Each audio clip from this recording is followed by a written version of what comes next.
Today I'm going to be showing you a book I've had in my possession for quite some time, and I'm actually quite geeky about things like Star Wars. This book is actually quite interesting because it was produced in 1998. That was a year or so before The Phantom Menace was released, and indeed the beginning of the Star Wars prequels. Long before there were any other sequels and any other shows, quite some time ago.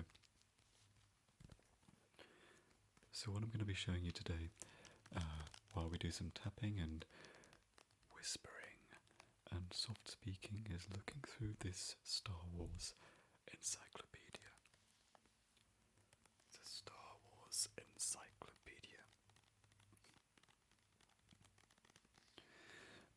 Written by Stephen J.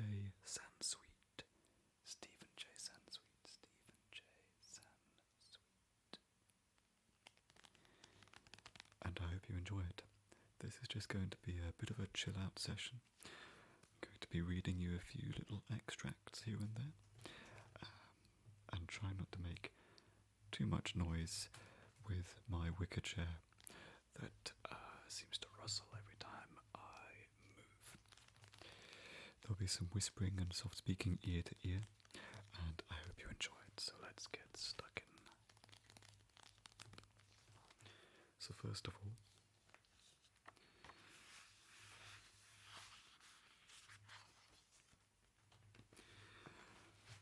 what shall we read? What shall we read?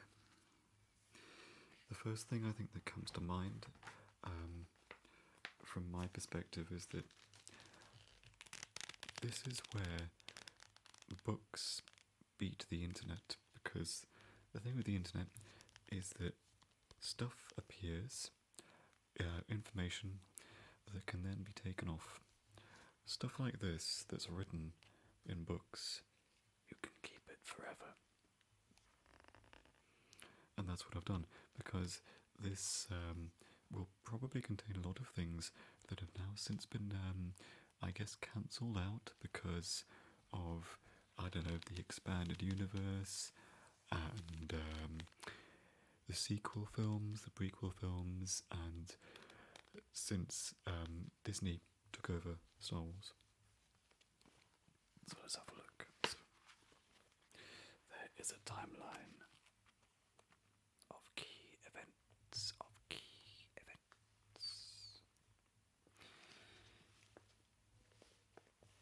Please note, the timeline is based on the Battle of Yavin being Standard Year 0, the film Star Wars A New Hope. Events take place BBY, before the Battle of Yavin, and ABY, after the Battle of Yavin.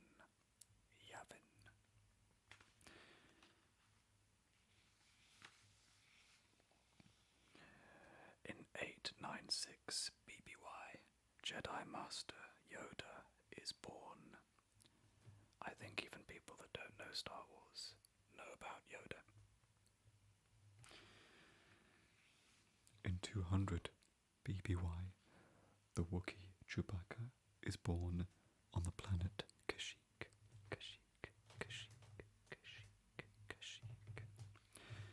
In 60 BBY, Ben Obi-Wan Kenobi is born.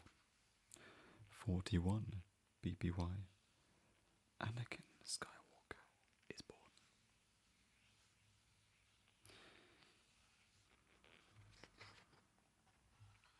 I won't read you out all of these.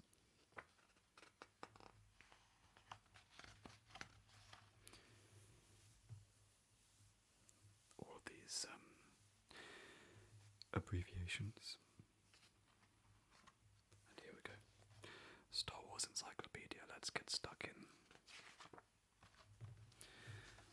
Of course, it being an encyclopedia, it's all in alphabetical order.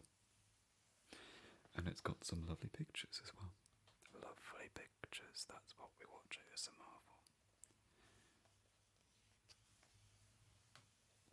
Now, a little bit concerned because some of these I don't know how to pronounce. So perhaps you could let me know how to pronounce them.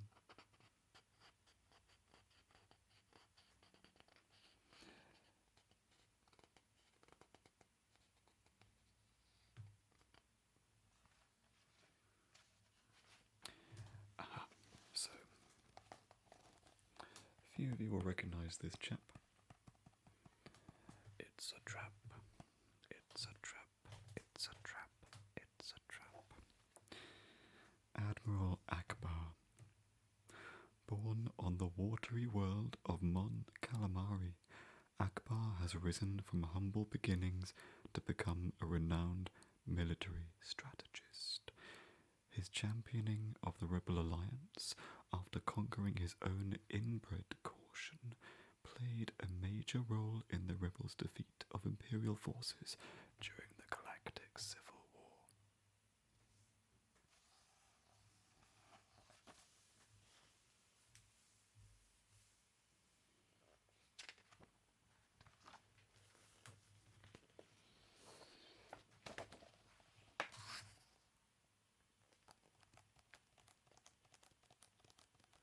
As you can see, there's a lot of information here.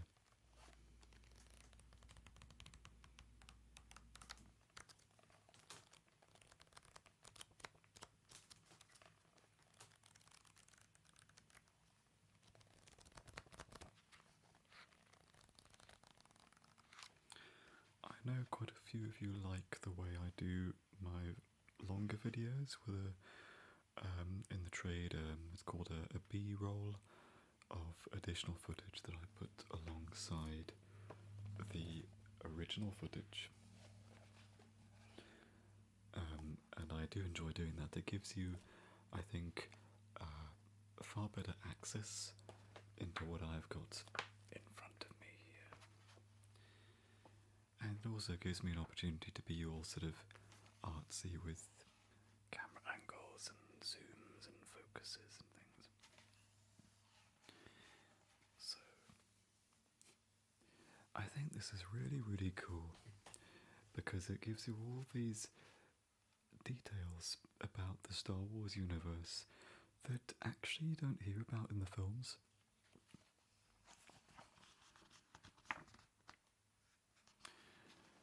That's cute. A little illustration there of a baga. A baga is a baby boardog, a horse-like creature, and the pet of Wicket, an Ewok. I think lots of people again will know the Ewoks and Wicket, even if they are not Star Wars fans per se.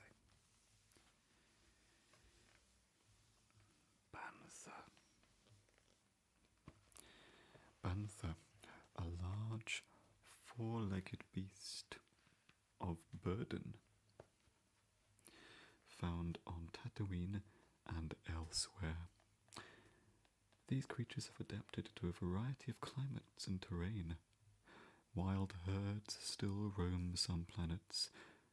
On others, the only banthas are domesticated.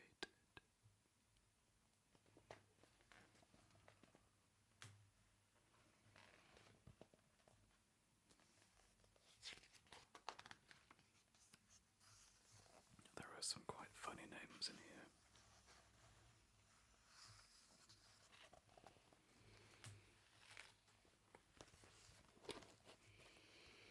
But the amount of effort and research that's gone into this is astounding.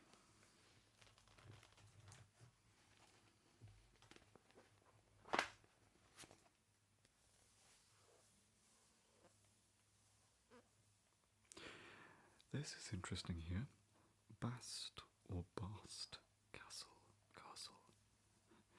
This is where my English accent has a different load of varieties. If I were to say Bast Castle, it sounds quite posh, and I don't think it's supposed to sound that posh. But if I said Bast Castle, it sounds a bit unusual because I'm not. That's how it's more of a northern pronunciation. I'm not really from the south, I'm from the Midlands, and people in the Midlands occasionally get to choose which way they want to sound. I certainly... Bit of trivia actually, when I was a kid I used to watch Star Wars a lot, and I think based my accent on what I heard in films like Star Wars and of course in the prequels, the Jedi, certainly Qui-Gon and Obi-Wan Kenobi, have inverted commas British accents or RB accents, which is unusual because Liam Neeson is Irish and Ewan McGregor is Scottish. But anyway, Bast Castle is a remote and heavily defended structure. It was Darth Vader's stronghold and private refuge on the planet Vajun. It was later the headquarters of Darkside Executor Cedris and the Emperor's elite force of Dark Jedi. Now this is where my geek alert comes out, because of course nowadays that's considered to be wrong, because obviously Darth Vader lives on Mustafar, because that's where he was rather unceremoniously dismembered in revenge of the Sith. But see, this is what I was talking about earlier. These sorts of things, if this was on the internet in the 90s, which it could well have been, it would be taken down now because it's not canon. I'm trying not to geek out too much. But if you love geeking out, then welcome on board.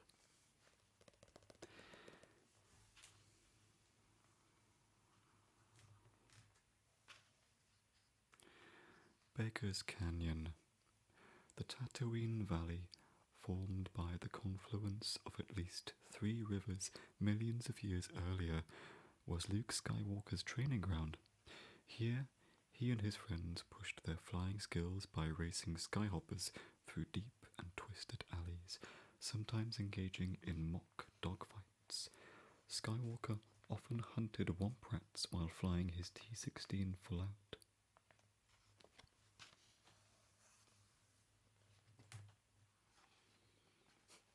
Look at this rather unusual chap here.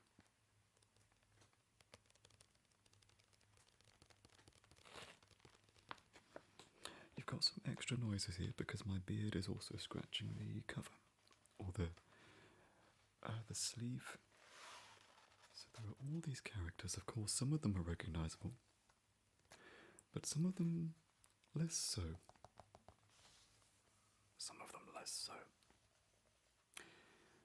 So who is Callista? Callista. This lady here. One of the loves of Luke Skywalker's life. She existed for years as a bodiless spirit that infused the gunnery computer on one of the Empire's experimental weapons, a space station called Eye of Palpatine. A true beauty, Callista had lived with her family on the water world of Chad 3, herding wonder kelp in a deep water ranch. Strong in the Force, she partnered with Geith, who was also powerful. Both were killed in an attempt to destroy the Eye of Palpatine, but the Force, along with a strange power on the space station known as the Will, did not allow her spirit to perish. Instead, by inhabiting the computer, she kept anyone from activating the Eye's deadly weapons, forcing the Empire to abandon the project. 30 years later, Luke boarded the Eye to destroy it forever, with the help of 2 former students, Nikos Ma and Cray Mingla. Cray and Luke sensed Callista's presence, and Luke saw her in his dreams. The dreams became reality when Callista communicated with Luke through the station's computers, aiding the 3 in their project to destroy the Eye. Now, before filming this video, I didn't know about Callista, and I be interested afterwards to just Google it and see if there's anything on the internet about this being of Callista or Callista.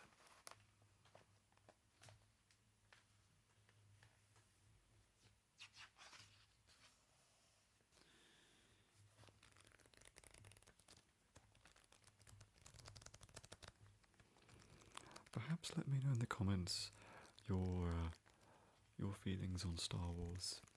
I think it divides a lot of opinions now. My opinion personally is that I was a big fan of the original trilogy. So that's A New Hope, The Empire Strikes Back, and Return of the Jedi.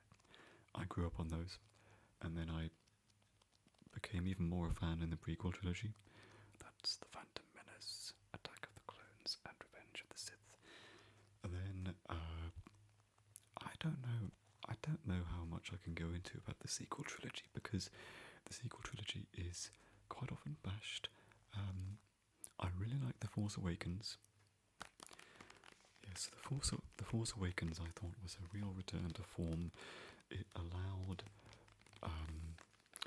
younger generations to become interested. It did a lot of fan service for older generations.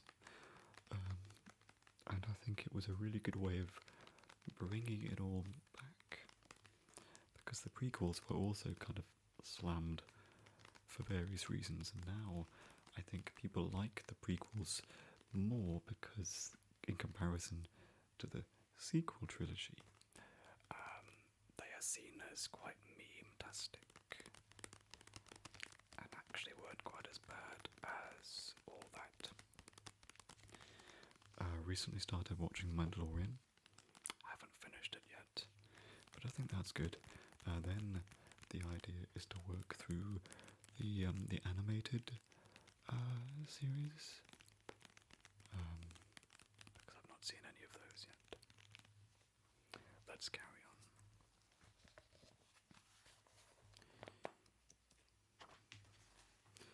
Again, there are some really good illustrations in here.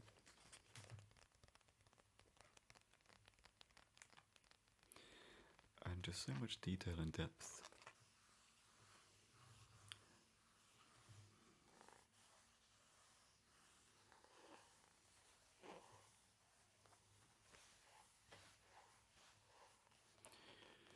Imperial City, the capital of Coruscant. It has changed allegiance several times in its long history. During the Old Republic, it was known chiefly as Galactic City, and it served as the capital of the Galactic Union and the permanent headquarters of the Senate. When Emperor Palpatine took control, he renamed the capital Imperial City and the planet Imperial Center, and it became the ruling seat of the New Order. After the Battle of Endor, Imperial City was declared the capital of the New Republic, although its name hasn't changed again.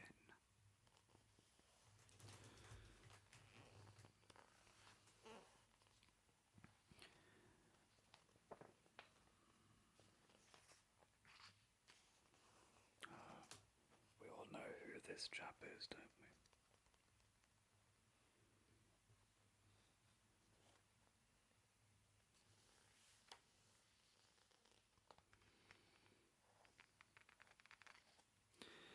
Jabba the Hutt, son of a major Hutt clan leader and part of a long line of criminals, it was no surprise that he became one of the galaxy's top criminal underlords himself. By the time Jabba, known to all simply as Jabba the Hutt, was 600 years old, he was in charge of a major criminal empire. He had learned well from his father, Zorba, who raised Jabba at his private estate on Nal Hutta. Jabba eventually moved to Tatooine and established himself at a palace built around the ancient monastery of B'omar monks. Its centerpiece was a huge throne room where Jabba constantly entertained and held court from his high dais at one end of the room. And in the corner here, A few of you will know who this is, but of course, she is sadly non-canon, I think, because this is Mara Jade. Mara Jade. Mara Jade, Mara Jade, Mara Jade, Mara Jade, Mara Jade, Mara Jade.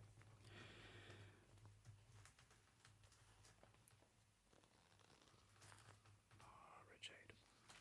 From being the closest personal aide to Emperor Palpatine with a blood oath to assassinate Luke Skywalker, to becoming one of the Alliance's most able friends, this beautiful woman, with a dancer's figure, green eyes and red gold hair, has taken a very long journey. Mara Jade was once the Emperor's hand, virtually an extension of his will, who would go anywhere in the galaxy to carry out his orders, including murder. Her mission was so secret that not even the Emperor's closest aides knew of her. After Darth Vader's battle with Luke Skywalker on Cloud City and his revelation to his son and the invitation to join him in ruling the Empire, Palpatine secretly ordered Jade to kill Skywalker. She beat him to Jabba's palace and went undercover as Arika. But she failed in her mission, and Luke went on to help destroy the Emperor, along with his second Death Star battle station. Mara Jade was filled with guilt and vowed to still kill Skywalker, for that was the Emperor's final command. After the Emperor's death, her force powers diminished, and she became an outcast who had to find a new job. She ended up working for smuggler Talon Karde, becoming his second in command. But in the strange ways of fate, Jade did encounter Skywalker and saved his life, a favour he was to trade with her several times. She fulfilled the Emperor's final command at last in a roundabout way. She and Karde had been drawn into the battle between the New Republic and Grand Admiral Thrawn, when the mad Jedi clone Joruus C'baoth called both Luke and Mara to him, then unleashed Skywalker's clone, Luke. Mara killed the Skywalker clone, and finally C'baoth too, with help from Luke and Leia Organa Solo. She was finally free of the Emperor's will. I don't want Mara to dominate this entire video. I'm sure you can read more about her online. I don't think she's been cancelled completely.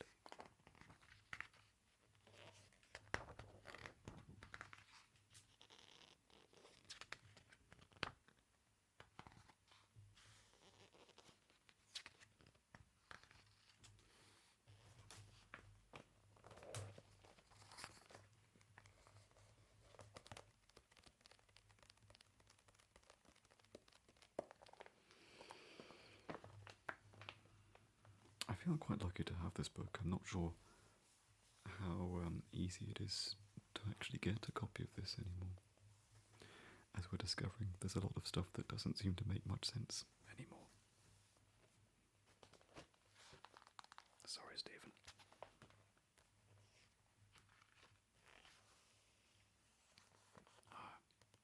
We recognise this one, don't we? We recognise this man. Obi-Wan Kenobi, or Ben Kenobi. To the outside world, much of which had forgotten his past exploits, he was just an old hermit, a crazy recluse, who lived an isolated existence in the Jundland wastes by the western Dune Sea on the miserably hot planet Tatooine.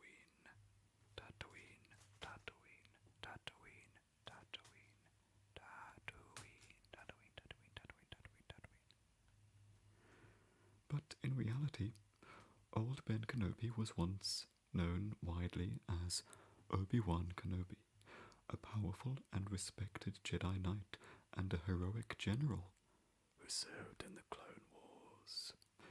Kenobi's inherent Force sensitivity led him to the Jedi Master Yoda, who sensed in Obi-Wan the ability to train others. But Yoda constantly had to warn Obi-Wan to guard against any dark side incursions.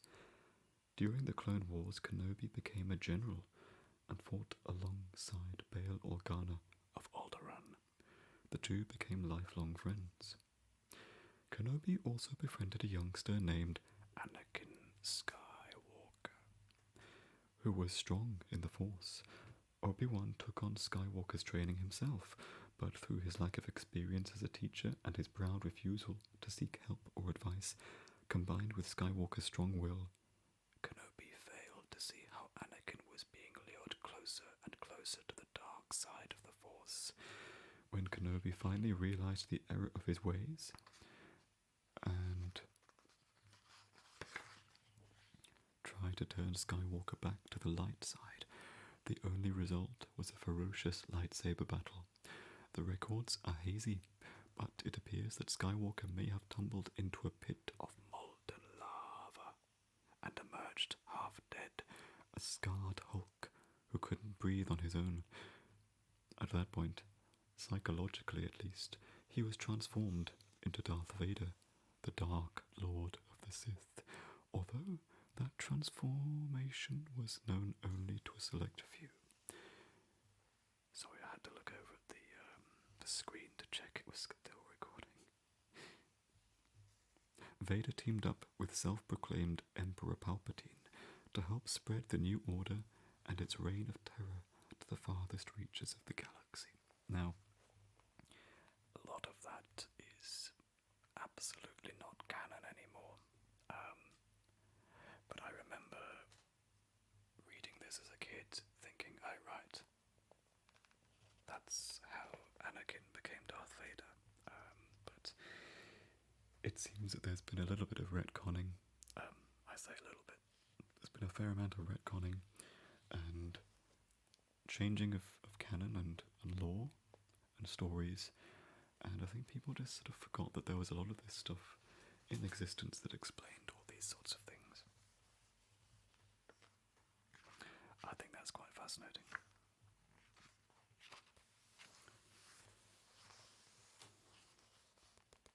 That's not a happy chappy.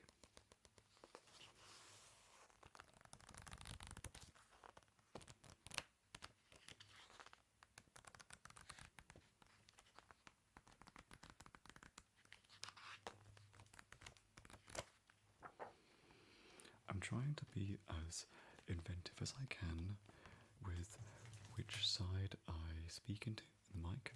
I appreciate that much of this will be coming from one side because that's just where the microphone is positioned. But I'm also trying incredibly hard not to disturb anything around the area of this very sensitive microphone because it just creates a rather unpleasant booming sound. Krayt Dragon. Now, a Krayt Dragon was in one of the episodes of The Mandalorian I watched the other day. And it wasn't quite how I remembered it from other images I'd seen, like the one in this book here. Krayt Dragon.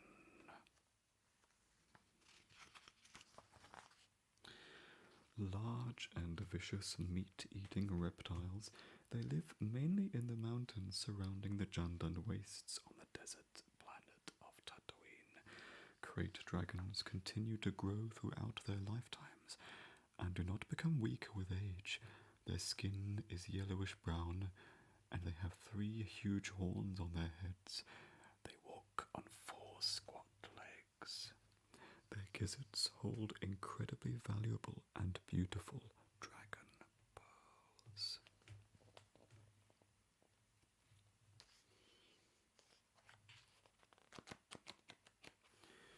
I suppose rather nicely, this book gives names and backstories to a few people in the original trilogy that didn't really have speaking parts. So there's something.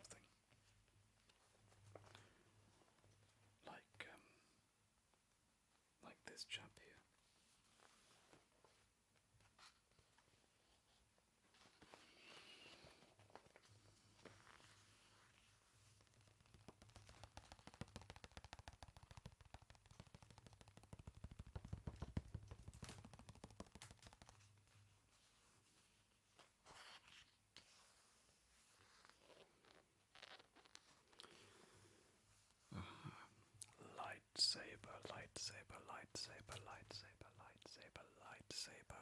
lightsaber, lightsaber, lightsaber, lightsaber, lightsaber, lightsaber. Lightsaber.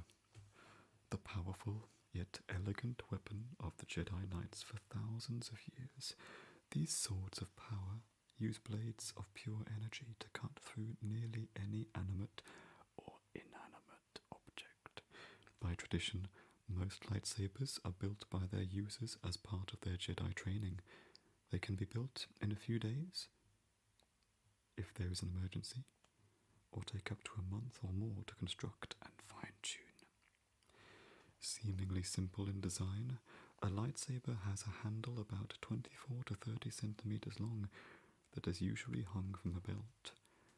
Inside are a power cell and multifaceted adagian crystals or jewels, usually 1 to 3, that focus the energy from the power source and release it through a concave disc atop the handle, where it appears in a tight and steady coloured beam of light and energy about a meter long.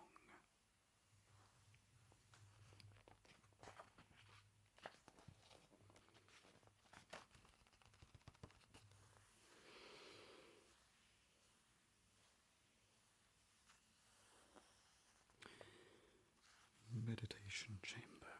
I think we could all do with one of those. Hopefully I'm assisting you in your meditation chamber with this video. Meditation chamber. A personal inner sanctum, the best known of which was perhaps Darth Vader's personal chamber aboard the Super Star Destroyer Executor. A spherical enclosure, Vader's meditation chamber split open to permit exit and entry. Its top and bottom halves are separating like the jaws of some dark side beast. The interior had a comfortable reclining chair, a comlink and visual display, and a mechanical device for quickly removing and replacing Vader's helmet and breathing mask. The pressurized sphere kept Vader comfortable even with his helmet off.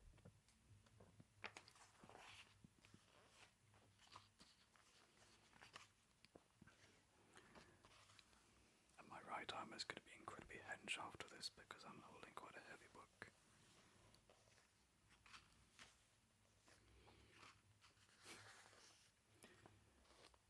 It's a rather interesting looking thing.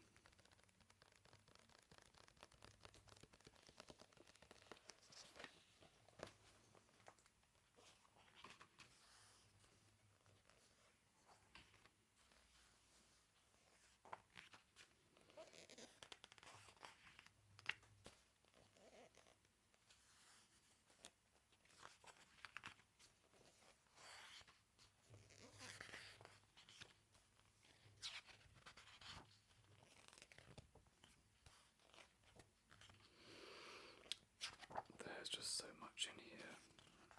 I could do a really long video on this.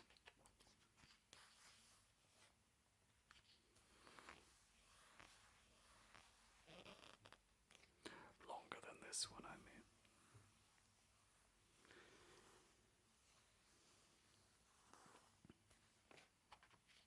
I'm also trying to find you things to read that aren't too disgusting or violent.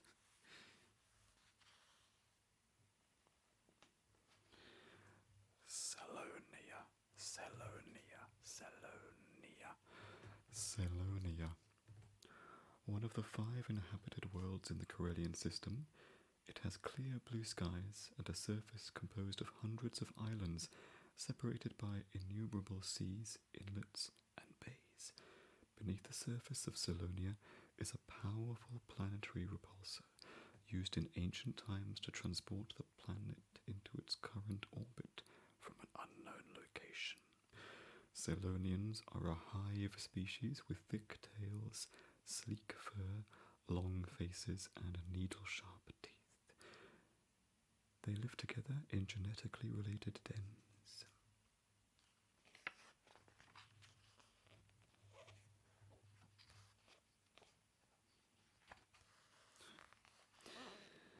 Another geeky fact for you here. Snootles. Snootles. original trilogy in The Return of the Jedi in Jabba's palace. There's a sort of dance musical entertainment scene with this puppet, and then in a revision later on in a sort of remaster, it's CGI.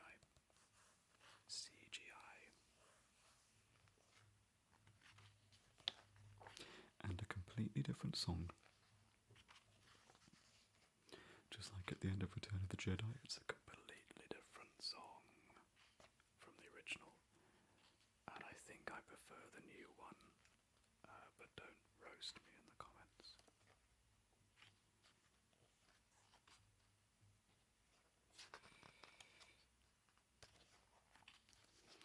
I'll just find you one more thing.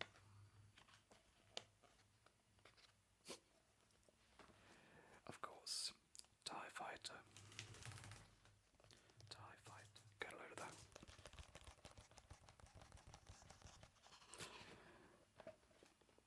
There are all sorts of TIE ships. There's a TIE Advanced Fighter, there's a TIE Bomber, a TIE Crawler, a TIE Defender, a TIE Interceptor. The TIE, for Twin Ion Engine Fighter, was the most recognisable symbol of the Imperial Navy's control of space. TIE fighters were aboard even the smallest cruisers and were stationed at starports and garrison bases across the galaxy. They were an omnipresent reminder of the Empire's might. A TIE fighter is a small ship. Its most distinguishing feature is the pair of immense hexagonal solar array wings on either side of its small spherical command pod. The ship presents a small profile, and its great maneuverability makes it even more difficult to target in combat.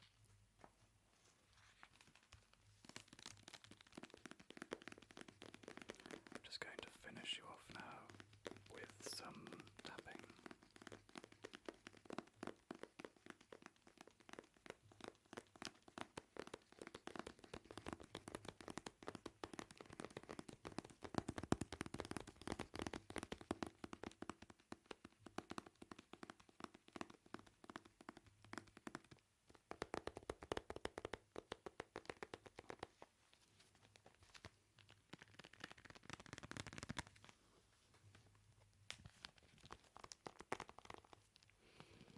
You want to have a little look at